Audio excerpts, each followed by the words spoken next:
समाजसेवी अरुण बाबू को दुर्व्यवहार करने सह इंग्राजी भाषा रे गाली करी ब्लड बैंक रु पळै जिबा पई कहिथिले बालीगुड़ा उपकुंड चिकित्सालय एलटी बलराम गौड़। एमिति एक अभावनीय घटना देखिबा मिली कंधमाल जिलार बालीगुड़ा उपकुंड चिकित्सालय रे। सूचना मुताबक मेडिकल जड़े रोगी रक्तहीन थिबारु रोगी समाजसेवी अरुण नायक को फोन करथिले। तापरे अरुण बाबू जड़े रक्तदाता को नहीं ब्लड बैंक को आसीथिले, हेले हठात एलटी बलराम गौड़ तांको दुर्व्यवहार करथिले, जहाँकि अरुण बाबू अंतरात्मा शक्त धक्का देछि।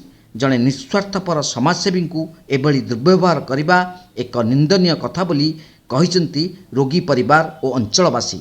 घटना पर बालीगुड़ा मेडिकल सुपरिटेडेंट आसी अभियोगकारी बुझासुझा करने सहित आलोचना करी कहिथिले जे आगामी समय एभली घटना हेबनी बोली प्रतिश्रुति देइथिले। मो जनसाधारण को समाज सेवा करे सब दिन ना राति ना जिते बड़े जो मुहूर्त लोक असुविधा हुए लोक फोन माध्यम डाकिले मु तुरंत से जगह को पहुँचे से दुख सुख बुझी थाए। जिते बड़े आज गोटे 29 नंबर बेड रू जिते फोन आसला आज्ञा ओ पॉजिटिव ब्लड दरकार बोलिकी मु गोटे डोनर को धरिकी आसुली ब्लड बैंक बालीगुड़ा मत सीधा सड़क इंग्लीश रे हमर जो ब्लड बैंक स्टाफ कहले इट इज माय ऑर्डर तमें भितर पशि पार ना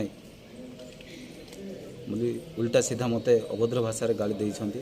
जदि आमको समाज सेवा करवा व्यक्ति को जदि यही सरकार कर्मचारी ए प्रकार दुर्व्यवहार करुछंती ताहेले जनसाधारण जो माने मेडिकल रे अछंती सेमान को को प्रकार व्यवहार करा जाउतिबो एटा सरकार ही बुझी पारुतिबो। होटल ग्राम गदड़ी आनी गोटे पेसेंट अरुण भाई ना डाकी आम तो आम गरीब लोक भाई टी साहय कर डाक अरुण भाई आसले जो रक्त भंडार तापर से कहले जे तुम्हें मैंने ये बिना कारण प्रवेश ना बोली गाड़ी इंग्लीश ये कह अरुण भाई हौ ठीक अच्छे मुझे जाऊँ अरुण भाई फेरी आस। बालीगुड़ारू भवानी शंकर जेना रिपोर्ट तीर्थक्षेत्र लाइव। जगन्नाथ खणी और अनंतपुर खणी मध्यभाग अवस्थित पंचायत रास्ताटी वर्तमान अति विपदसंकुल अवस्था। उक्त रास्ता दे 4टी पंचायतर लोक यातायात करुछंती। कौनसी मुहूर्त उक्त रास्ताटी भूस्खलन होई जनजीवन नष्ट हेबार आशंका सृष्टि होईची। सोलोडा, बाजीपुर, कंधबेरेणी, लकीपसी, दासरितपुर, जोरगा, डिया इत्यादि ग्रामर लोक माने यातायात करुछंती। दैनिक स्कूल छात्र छात्री डेरा स्कूल को यातायात करुछंती।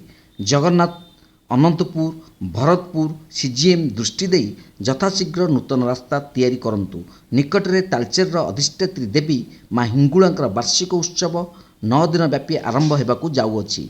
उक्त रास्ता दे शह शह संख्यार श्रद्धालु यातायात करेंगे। तेणु यथाशीघ्र निरापद रास्ता तैयारी करी श्रद्धालुओं निरापद प्रति कर्तृपक्ष दृष्टि दियंतु। रास्ता पार्श्व लागिथिबा नियाकू आयत करी शीघ्र निर्वापित करने को चेष्टा करंतु। नचेत कौनसी अघटन घटिले एमसीएल कर्तृपक्ष दायी रहिबे।